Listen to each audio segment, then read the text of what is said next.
Assalamualaikum warahmatullahi wabarakatuh. Perkenalkan, nama saya Hari Cahyanta SPD, CGP Angkatan 8 dari SMP Negeri 2 Teras, Kabupaten Boyolali. Pada kesempatan kali ini saya akan menjelaskan dan memaparkan koneksi antar materi modul 1.4 yaitu budaya positif. Pada kesempatan kali ini, setiap kegiatan saya selalu didampingi oleh fasilitator yaitu Ibu Santi Sunayah dan juga pengajar praktek Ibu Siti Maisaro. Berikut ini kesimpulan mengenai peran saya dalam menciptakan budaya positif di sekolah. Seorang guru yang baik itu harus memiliki kemampuan dalam mewujudkan budaya positif di sekolah. Budaya positif tersebut dapat dijalankan dengan menerapkan konsep-konsep inti seperti disiplin positif, memahami motivasi perilaku manusia yang berkaitan dengan hukuman dan penghargaan, kemudian posisi kontrol seorang guru, pembuatan keyakinan sekolah atau kelas, dan penerapan segitiga restitusi dalam menyelesaikan masalah. Nah, untuk disiplin positif, ini cara menerapkannya disiplin yang mengajarkan anak bertanggung jawab dan menumbuhkan kesadaran diri berdasarkan nilai-nilai kebajikan. Dan juga lebih ke arah disiplin diri yang dapat mengontrol diri dalam melakukan segala tindakan. Kemudian dapat membuat murid memahami dan menyadari berdasarkan motivasi internal, bukan akibat paksaan, ujian, atau hukuman. Motivasi perilaku manusia itu sebenarnya ada 3. Yang pertama itu untuk menghindari ketidaknyamanan atau hukuman. Yang kedua untuk mendapatkan imbalan atau penghargaan dari orang lain. Sedang yang ketiga untuk menjadi orang yang mereka inginkan dan menghargai diri sendiri dengan nilai-nilai yang mereka percaya. Untuk yang pertama dan kedua, itu adalah merupakan motivasi eksternal. Sedangkan yang ketiga, ya tadi untuk menjadi orang yang mereka inginkan dan menghargai diri sendiri dengan nilai-nilai yang mereka percaya, itu motivasi internal. Nah, motivasi internal ini adalah untuk menjadi orang yang mereka inginkan dan menghargai diri sendiri dengan nilai-nilai yang mereka percaya. Agar motivasi internal ini kuat, ya, maka harus menghindari hukuman dan pemberian penghargaan berlebihan agar meminimalisir motivasi eksternal dalam diri murid. Kemudian untuk 5 posisi kontrol seorang guru itu ada 5. Jadi posisi kontrol seorang guru itu bisa sebagai penghukum yang pertama. Yang kedua bisa sebagai pembuat merasa bersalah. Yang ketiga itu bisa juga merasa dia sebagai teman. Ya. Dan yang keempat bisa juga sebagai pemantau guru itu. Dan yang kelima bisa juga sebagai manajer. Nah, sebagai penghukum ini guru kalau dia posisinya sebagai penghukum, ya, maka kalau ada siswa yang salah ya langsung diberikan hukuman. Mestinya tanpa kontrol diri. Jadi datang dengan tiba-tiba menghukum pun itu tidak sama setiap tindakannya, walaupun kesalahannya sama. Jadi seorang guru itu hari itu inginnya apa ya dia terapkan. Misalnya push up 15 kali gitu. Ya terapkan push up. Ya, seperti itu. Kalau membuat merasa bersalah bagaimana? Kalau yang kedua ini guru selalu menyalahkan kepada siswa dengan kata-kata yang menyalahkan siswa. Jadi tidak berupa fisik tapi dengan perkataan yang selalu menyalahkan atas kesalahannya. Kalau sebagai teman ya guru seolah dekat dengan siswa, ya itu nadanya datar-datar saja gitu, sebagai teman. Nah, yang keempat sebagai pemantau ya sering mencatat kamu tidak masuk berapa kali ya, dan sebagainya. Kamu tidak menyelesaikan tugas berapa beberapa kali itu sebagai pemandu. Kalau manajerial, nah di sini manajer ini sangat menarik. Nah ini dengan nanti pelaksananya menggunakan segitiga restitusi. Intinya dari manajer ini adalah bagaimana guru itu menyadarkan siswa itu sadar ya dengan dirinya sendiri gitu. Dari dalam intrinsik dari dalam diri sendiri. Nah ini. Jadi guru berbuat sesuatu bersama murid, mempersilahkan murid mempertanggungjawabkan perilakunya ya, dan mendukung murid agar dapat menemukan solusi atas permasalahan sendiri. Ini sebagai manajer. Ya, posisi manajer itu mengacu pada restitusi ya, yang dapat menjadikan murid sebagai manajer bagi dirinya sendiri. Nah, sehingga tercipta ya, identitas positif atau berhasil pada diri murid. Kemudian untuk keyakinan kelas sekarang. Jadi alangkah baiknya ya, di kelas-kelas itu kita ubah yang awalnya peraturan, kita ubah jadi sebuah keyakinan. Karena keyakinan sebuah kesepakatan yang disepakati antara guru dan siswa. Ya. Sehingga guru berperan dalam mewujudkan terbentuknya keyakinan sekolah atau kelas dengan adanya kesepakatan antara guru dan murid. Jadi kalau keyakinan dan peraturan ini bedanya apa? Kalau keyakinan ini datang dari berdasarkan kesepakatan. Tapi kalau peraturan itu hanya datang dari guru sendiri. Jadi bedanya seperti itu. Nah sekarang keyakinan sekolah atau kelas itu berupa pernyataan universal yang mudah diingat, dipahami, dan juga harus diterapkan dalam lingkungan sekolah. Misalnya pernyataan universal itu misalnya saling menghormati gitu kan. Kemudian bertanggung jawab. Nah, ini contoh-contoh pernyataan universal. Kemudian untuk segitiga restitusi ya dalam penyelesaian masalahnya itu guru yang berperan sebagai manajer menggunakan segitiga restitusi dalam penyelesaian masalahnya melalui apa? 3 tahapan. Apa itu 3 tahapan? Yang pertama adalah menstabilkan identitas. Yang kedua validasi tindakan yang salah dan yang ketiga menanyakan keyakinan. Sehingga dengan segitiga restitusi tadi nanti akhirnya muaranya akan menghasilkan murid yang mandiri dan bertanggung jawab.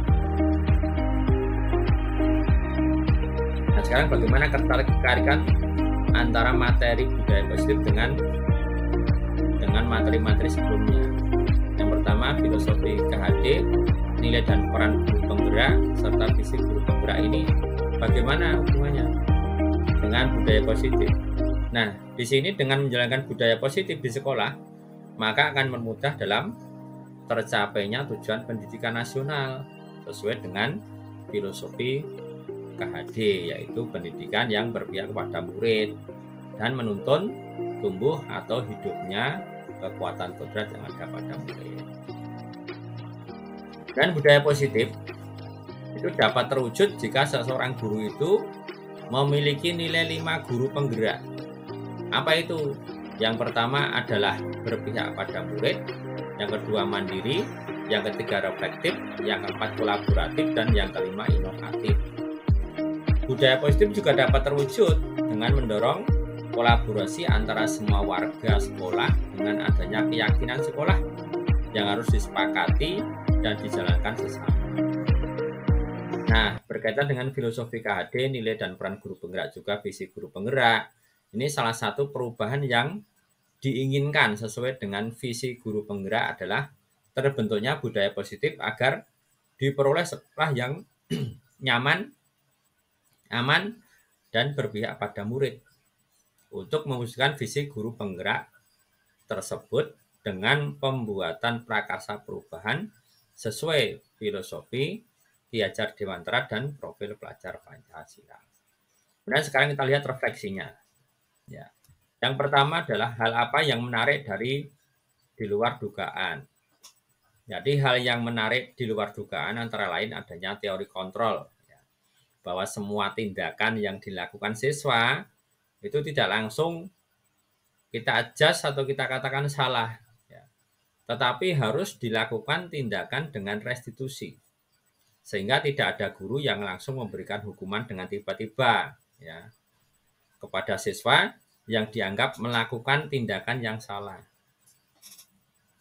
Hal yang menarik yang kedua yaitu bahwa di kelas saya ternyata masih memakai tata tertib, yaitu peraturan yang dibuat sepihak saja oleh sekolah, oleh guru atau wali kelas ya. Sehingga siswa merasa dirugikan karena merasa tidak diajak untuk membuat peraturan. Dan dua, perubahan yang terjadi pada cara berpikir saya. Cara berpikir setelah mempelajari modul budaya positif adalah saya selama ini merasa bersalah karena saya sering memposisikan diri sebagai penghukum. Tetapi setelah mempelajari modul ini, saya mencoba untuk memposisikan kontrol diri sebagai pemantau dan manajerial. Nah, ini hal yang perubahan yang luar biasa bagi saya. Sehingga siswa menjadi sukses bukan gagal lagi.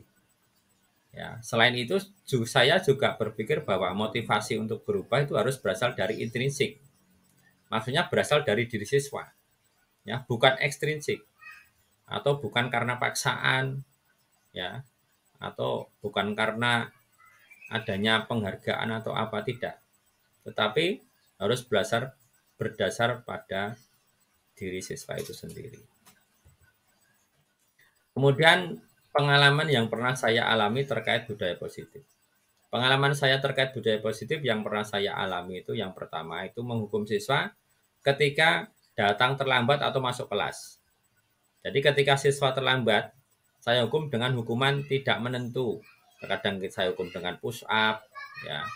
Terkadang saya hukum dengan berdiri di tengah lapangan, gitu misalnya. Nah, sesuai dengan kehendak saya dan tiba-tiba. Tetapi setelah mempelajari modul ini, saya mencoba menggunakan segitiga restitusi tadi. Ya. Yang kedua, membuat peraturan mata pelajaran IPA saya dominasi sehingga sesuai kehendak saya. Nah, tetapi setelah mempelajari modul ini, saya mencoba untuk bermusyawarah bersama dalam menentukan kesepakatan. Jadi awalnya saya dominasi ya. Saya putuskan saja bahkan beberapa peraturan di kelas. Untuk berikutnya ya saya lanjutkan dengan kesepakatan antara guru dan siswa setelah saya mempelajari modul ini. Dan perasaan saya ketika mengalami hal-hal tersebut bagaimana? Ketika belum mempelajari modul budaya positif, ya perasaan saya sangat benci dengan siswa ketika ada siswa yang terlambat dan saya juga membuat peraturan sendiri untuk mengikuti IPA. Misalnya siswa dilarang meletakkan kepala di meja, tidak boleh makan ketika belajar di kelas itu. Saya sangat benci itu ketika ada siswa melanggar peraturan yang saya buat.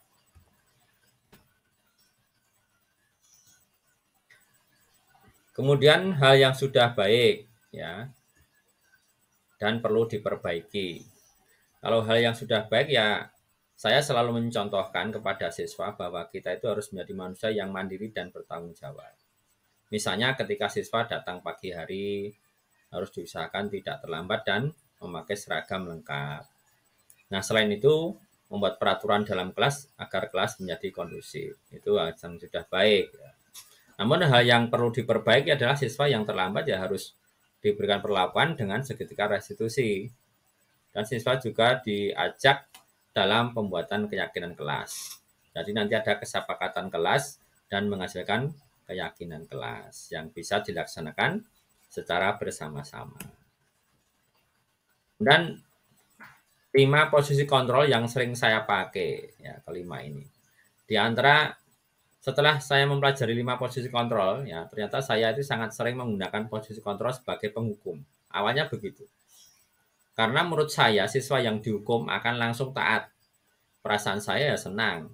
Karena siswa sudah taat. Menurut saya, padahal justru siswa tidak taat, tapi takut. Tetapi saya selalu kesal ya. Karena siswa yang sudah saya hukumi kok malah melanggar lagi. Nah, setelah mempelajari modul yang 5 posisi kontrol, nah, saya sangat senang ya. Karena semua siswa yang terlambat sekolah pasti punya alasan yang mungkin kita belum tahu. Dan saya juga merasakan siswa akan semakin sadar bahwa dirinya itu melakukan perbuatan yang tidak sesuai dengan keyakinan kelasnya. Jadi saya lakukan dengan restitusi tadi. Jadi kesadaran siswa itu berasal dari dirinya dan siswa tidak mengulangi lagi perbuatan yang tidak sesuai dengan keyakinan di kelas. Kemudian sebelum mempelajari modul, apakah saya sudah menerapkan restitusi? Ya, sebelum menerapkan modul ini, ya, saya belum menerapkan restitusi karena saya belum tahu tentang restitusi dan tahapannya, bahkan caranya bagaimana. Nah ini diawali dari apa? Ini saya belum tahu. Nah, karena saya belum tahu ya tentang itu restitusi. Tetapi saya hanya mendengar saja tentang restitusi. Tetapi setelah saya mendengarkan dari instruktur dalam kegiatan CGP ini, saya mencoba memahaminya. Ternyata sangat bermanfaat sekali tentang pentingnya restitusi, terutama untuk melatih siswa itu, ya tadi itu, untuk bertanggung jawab dan mandiri. Jadi yang awalnya belum mandiri, maka sekarang akan lebih mandiri siswa itu. Dan hal-hal yang lain yang penting untuk dipelajari. Jadi ada hal-hal yang memang yang penting ya untuk dipelajari, yaitu bahwa penghargaan untuk siswa itu yang sifatnya rutin dengan menggunakan uang ataupun dengan benda, ya menurut saya itu tidak perlu dilaksanakan karena akan melemahkan kreativitas siswa. Ya, bahkan ada yang mengatakan mematikan kreativitas siswa. Karena akan membuat siswa itu punya motivasi yang ekstrinsik, bukan intrinsik lagi. Jadi justru kita akan menguatkan pada ekstrinsiknya kalau kita itu memberikan penghargaan itu. Tapi kalau tidak kita berikan penghargaan, ya maka siswa bisa kita motivasi, kita tumbuhkan ya kesadaran dirinya itu melalui motivasi yang intrinsik. Mungkin itu saja ya sedikit yang dapat kami paparkan dan kami ucapkan terima kasih. Marilah kita pertahankan motivasi intrinsik kita agar kita menjadi manusia yang berkualitas, berjiwa profil pelajar Pancasila. Dan kita juga mari menerapkan posisi kita, posisi kontrol guru, untuk menjadi guru yang dengan kontrol manajer atau paling tidak ya pemantau lah begitu. Oke, salam guru penggerak, tergerak, bergerak dan menggerakkan. Sekian, assalamualaikum warahmatullahi wabarakatuh.